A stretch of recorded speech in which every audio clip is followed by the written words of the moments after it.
అలాగే శివాలయానికి ఎంత డెవలప్ చేస్తున్నామో మీరే చూస్తున్నారు. తెలుగుదేశం పార్టీ వాళ్ళు ఈరోజు వాళ్ళు చేయరు, ఎవరైనా చేస్తే చూసి సహించలేదు.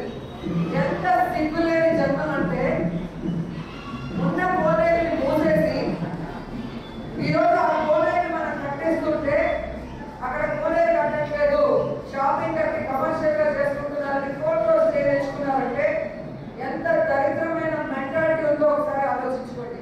ఎందుకంటే ఆ రోజు తెలుగుదేశం పార్టీలో ఉండి ముందు నిల్చున్న జీవనంలో ఉన్నాడు. ఆ ఫోటో కూడా మీకు పోస్టులు వేస్తాను ఈ రోజుల్లో ఎలక్షన్ ముందు.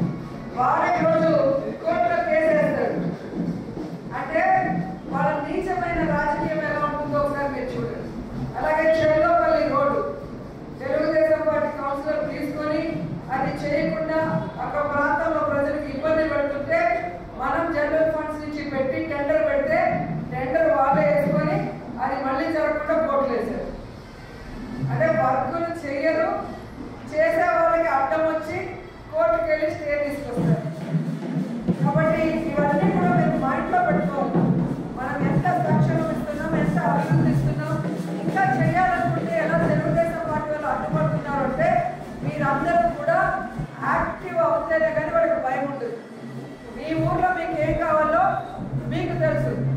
దానికి ఎవడైనా అడ్డొస్తే వాడికి గుయ్యం అనిపించేలాగా మీరు సమాధానం చెప్పాలి. అప్పుడే వాళ్ళు భయపడతారు. మనకెందుకులే అంటే వాళ్ళు రెచ్చిపోయి ఏ విధంగా రౌడీజం చేస్తూ అబద్ధాలు చెప్పుకుంటూ పచ్చపత్రికలు పచ్చ ఛానళ్ళు ఉన్నాయని విషయం చెప్పుకుంటూ పోతున్నారు. ఇదే సమ్మర్ స్టోరేజ్ చూశారు కదా, డబ్బుల కోసం కట్టుకొని బాను వాళ్ళ బినామీతో అది కుంగిపోయి సగం పుత్తూరు మునిగిపోవాల్సింది. ఆ రోజు రాత్రి బాగులు మన నాయకులంతా కూడా పని చేయకుండా ఉంటే పరిస్థితి చాలా విషమించేది. మనం అంత కష్టపడి ఆ రోజు రెస్టోర్ చేయడమే కాకుండా మళ్ళీ 9 కోట్ల రూపాయలని ఈరోజు దానికి తీసుకొచ్చి టెండర్స్ కూడా పెట్టారు. అలాగే మీరు చూస్తే మనకు ఒక కరెక్ట్ మున్సిపాలిటీ బిల్డింగ్ లేకుండా ఉంటే ఈరోజు అద్భుతమైన మున్సిపల్ ఆఫీస్. అలాగే మున్సిపాలిటీకి అవసరమైన పార్కుని ఆల్రెడీ 1 ఇయర్ ముందే ఓపెన్ చేయడం జరిగింది. అలాగే పాపులేషన్ పెరుగుతున్నారు, శ్మశానాల ప్లేసులు లేవనేసి ఎలక్ట్రిక్ రిలేషన్స్ ని ఈరోజు పూర్తి చేశాం. 4-5 రోజులు అది కూడా ఓపెన్ చేయబోతున్నాం.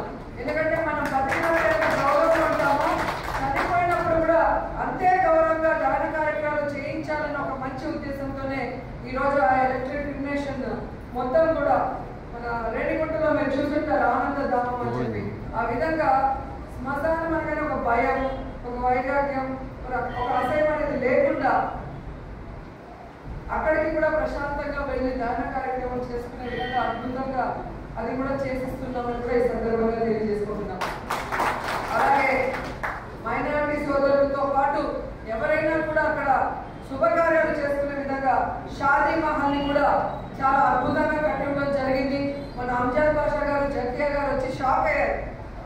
ఇది గవర్నమెంట్ బిల్డింగా ప్రైవేట్ బిల్డింగా అని. అంత అద్భుతంగా మహేష్ గారు తన చేశారు. వచ్చిన వాళ్ళు డిప్యూటీ సీఎం అయి ఉండి కూడా ఆయన ఓపెన్ గా చెప్పడం అనేది ఇక్కడ మనం గమనించాల్సిన విషయం.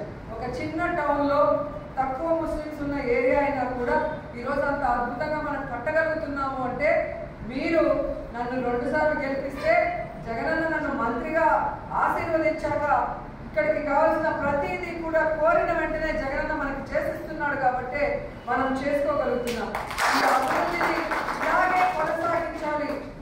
మన నియోజకవర్గాన్ని బెస్ట్ నియోజకవర్గంగా ఈ చిత్తూరు జిల్లాలో కాదు రాష్ట్రంలోనే తీర్చిదిద్దు